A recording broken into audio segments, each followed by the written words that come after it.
Importantly, from a South African point of view, to continue the run of form. Yeah, lots of contributions from South African batters. De Kock scoring a wonderful 123 not out. What a fabulous knock that was. Now, interestingly, toss time. We've only got a bit of time before the toss. The first one-day international, Pakistan won the toss and they decided to bowl first, and then they decided to bat first. So, I mean, what do they do here? Because the dew factor is something that can you predict it? You really can't really predict it because, you know, the word was for the last ODI that there won't be any dew. But there was plenty of dew and made it hard for the Pakistani bowlers to actually make an impression on South African batters. But it's a different day. They have to come out with concrete planning, and let's hope Pakistan are going to bring their A game. All right, then let's find out how good their planning is today. It'll also be interesting to see how the pitch behaves, which pitch we're playing on today, because we saw there was a lot of dew the other night, and it's been helping the spinners in that first one-day international. So let's find out how it fares today. We're ready with the toss as well, because Arooj Mumtaz is out there with the two captains just in a bit, and then we'll also have Vernon Philander, who will be having a closer look at the pitch. So we're just a couple of moments away from there. Well, I can definitely tell you that this crowd is going to be absolutely loving it, because the first two one-day internationals have been brilliant in that sense. It's been completely packed overall, and the atmosphere has been electrifying. They've come out in huge numbers. You know, let's not forget that the international cricket is resuming after 17 years in Faisalabad. That's what we've seen. That's what the people of Faisalabad deserve. They love their cricket, and they are cricket purists in that regard. So just great to see that kind of energy and spirit. Ahmed, like you were talking about the fact that, you know, it'll be interesting to see, you know, how the pitch behaves, and we've got to factor in the dew. But at the end of the day, the Pakistan batting is an area where we need to talk about it, because they've been the numbers tell you a story that they've been lagging in terms of putting up totals or chasing it down. Is it a case of execution, or is it a case of just not having that kind of skill? I think, look, people are criticizing Pakistani team. Why did they chose to bat first during the previous ODI played here in Faisalabad? You know, it's not a Champions Trophy. It's not a World Cup. Where are you going to experiment? You know, the reason why they decided to bat, they just wanted to find out where do they stand. And I think they got the answers. All right, then we are ready with the toss now. So let's find out what happens there. It's Arooj Mumtaz who's out there with the two captains, followed by the pitch report with Vernon Philander. A glorious day here in Faisalabad for one more time in this series. Remember, the series level one apiece. It is the showdown. It is the ultimate decider, and all three gentlemen next to me are ready. Shaheen Shah Afridi, Matthew Bretsky, and Ranjan Madugale. Shaheen, you got the coin? Tails. Tails is the call. Tails is the call. As Matthew Bretsky practices his calling skills. He has. For the first time in this series, since South Africa has been here, Matthew, you won the toss. What are you going to do and why? We're going to have a bat first. I think the wicket is pretty used, so we're going to look to put a score on the board and hopefully defend it. Now, both times the teams have won chasing. One time the dew came in, one time the dew did. How much do you cater to that, or do you continue to remain true to your strengths? Yeah, look, there's a lot of theories around the wind and all that things, but in a game like this, we just feel runs on the board are important, so that's what we've gone for. Clinical performance in all three facets. If you are to give me a bit of a score, what are you looking to in terms of having looked at the surface in the first go? We'll probably have to assess after the first 10 overs, but anything over 290 would be nice, but we'll just have to see. Team news?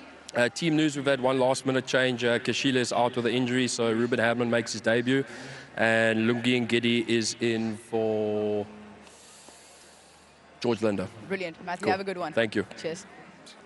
All the best. Shaheen, toss hasn't gone in your favor, but were you looking to bowl first? Yeah, we want toss ball first, so that's fine. Okay, in terms of your new team, the performance in the previous game was slightly sketchy. What were the conversations like, and what are you looking to improve in this final decider? I think, yeah, that last game, the few decision is not in our favor, but we'll try, and that we had a few changes as well, so the pitch wise we managed the team.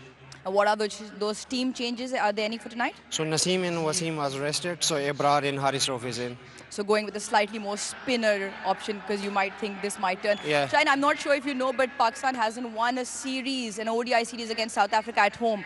Fantastic opportunity for Pakistan to make that historic comeback. Of course, winning is always like, feeling good. So we'll try to play our best cricket here. Enjoying your captaincy role? Yeah, of course. All right, brilliant. Shine, have a Thank good you. one. Right then, the news from the center is that South Africa have won the toss and they will have a bat. Now then, the surface, the same one as the first ODI, which we thought might turn, but since it's been used and since it's been drier, I've got a new pitch doctor. Vernon Philander, what do you reckon? Yeah, good afternoon, Aruz. I think also, yes, it has been a used surface. So this surface looks a lot drier, a lot more abrasive. So like Rami has expected it at first game, I do feel there's a lot of natural variation for both seamers as well as spinners to work with. I feel the ball might just squat, from a seamer's perspective. And with 50 overs of traffic on here, I do feel the surface will deteriorate as this game go along. Now, from a batting point of view, through all your experience, and what are the batting looking to negate in terms of power play or when the spinners come on in the mid order? What are the scoring areas that they can look at? Yeah, I think, again, for me, the big scoring options are going to be in that first sort of 15 overs. I think from a batting point of view, you perhaps want to get out of the crease to negate those modes of LBW and bold. I think bowlers will be settling in on trying to get a couple of balls straight and bring those modes of dismissals into play. And also, when you come out the crease, you almost generate a bit more pace, by coming, obviously, shorter in shortening up the surface.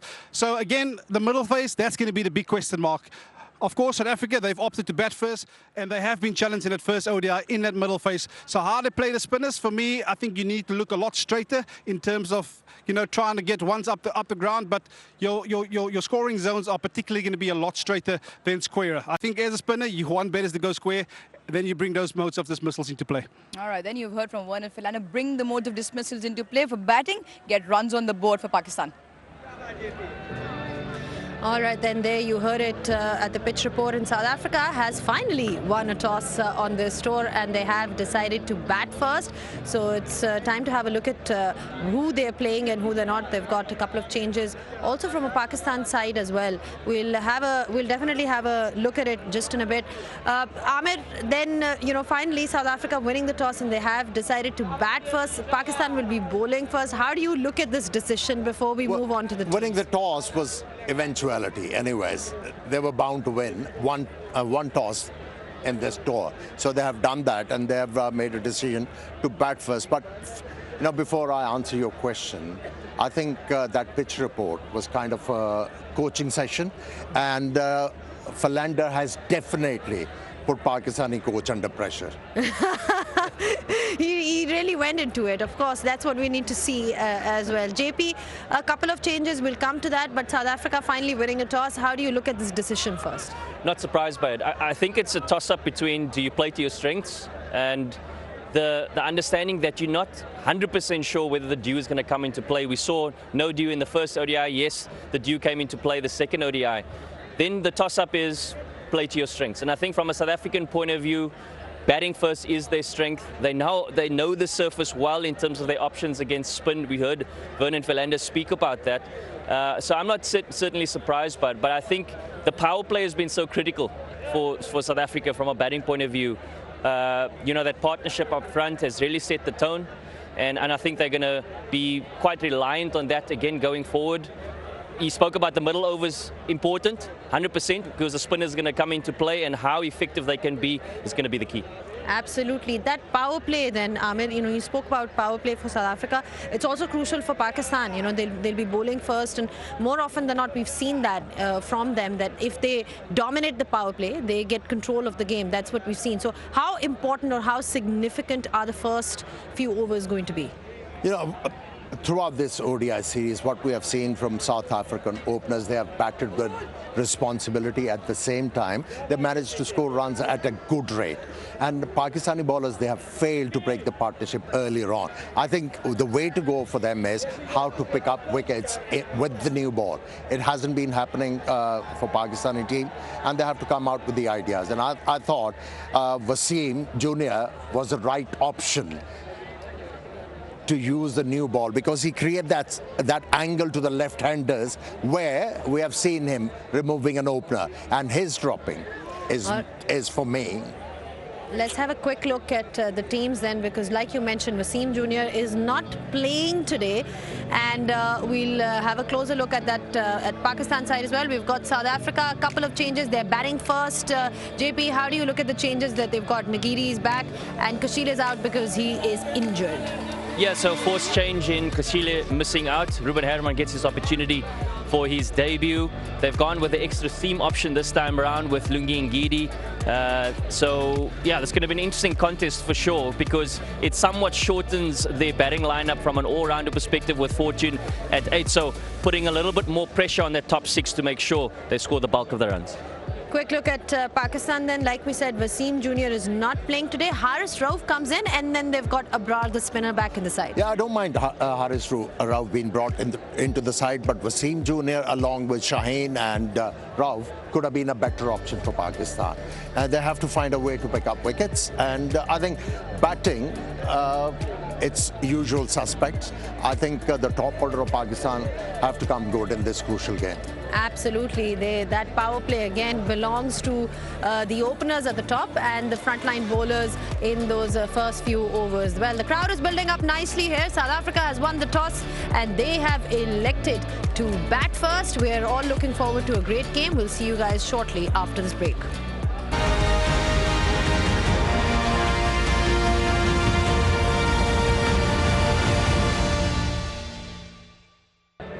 Well, South Africa winning the toss and they have decided to bat first. We spoke about their changes as well, and also talking about Pakistan, because remember, Mohammad Wasim Jr. is not playing today. Haris Rauf comes in and Abrar Ahmed with the spin. Amir, just in terms of Pakistan's batting, you said that you need contributions from the top, but one thing that they've really struggled with in the past, last few years is their dot ball percentage, and it's across formats. I mean, what could you pin it down to? Because when you compare it to other teams, it is an issue. And also there is a problem with the boundaries as well. So the main reason for that is, as a player, you should know how to maneuver the length of the ball. If you can't do that, it means you're not a good backfoot player. What we have seen with the Pakistani batters, they commit themselves on the front foot, and from there, they have nowhere to go. If you talk about great players, all were backfoot players. What we have seen in Pakistan over the years, maybe overcoaching, maybe the state of the pitch, is that most of the players, they are looking to play everything off the front foot, and that's why they were struggling against the South African bowlers when they were actually bowling into the pitch. They had no answer. So maneuvering of the length is the key for them. Maneuvering of the length, as a batter, when you talk about, when you see numbers like that dot ball percentage or the boundary percentage for Pakistan, it's quite low when you compare it to other teams. I mean, how significant are these stats, JP? I'm just talking about generally when you read them. Yeah, it plays a big part in terms of the outcomes of results. And it tells a story, doesn't it? And I think added to that is also the ability, particularly from a Pakistan point of view, in the top 4, top 5, the ability to score hundreds. We saw a stat a little bit earlier where from the 2023 World Cup, Pakistan was certainly on the lower half of those statistics. And unfortunately, those are going to contribute to the results of games. You need your top 4, top 5 to be heading into the north of that 20 mark centuries. We saw Quinton de Kock, 22 centuries already, and he's had a phenomenal ODI career thus far. So that certainly contributes to those results, yeah. Absolutely. These are crucial numbers when you talk about, the Pakistan cricket team. Quick thoughts then, JP. South Africa is batting first. What do you think they should be targeting as a total? Minimum 280. I think that's the bare minimum. From setting it up beautifully, probably for the back 10 overs, wickets in hand is the key on a surface such as this one. Wickets in hand is going to be key, and for Pakistan, what's going to be the key? I think reasonably they'll be okay to do chase 260, so they have to curtail South African innings to that. And that power play is going to be extremely crucial then when you talk about the fortunes of both these sides. The crowd is building up here. It's pretty full actually when you talk about Faisalabad. They've been absolutely magnificent throughout these one-day internationals that we've seen here. It's been packed. The energy's been good, and the action on ground has been equally good as well. Shaheen Shah Afridi, the new leader of this format, I'm sure he's geared up for this one because it's a huge challenge. The series is 1-all, and it's all to play for in this one-day series here at Faisalabad. See you guys after a short break for all the live action. Don't go anywhere.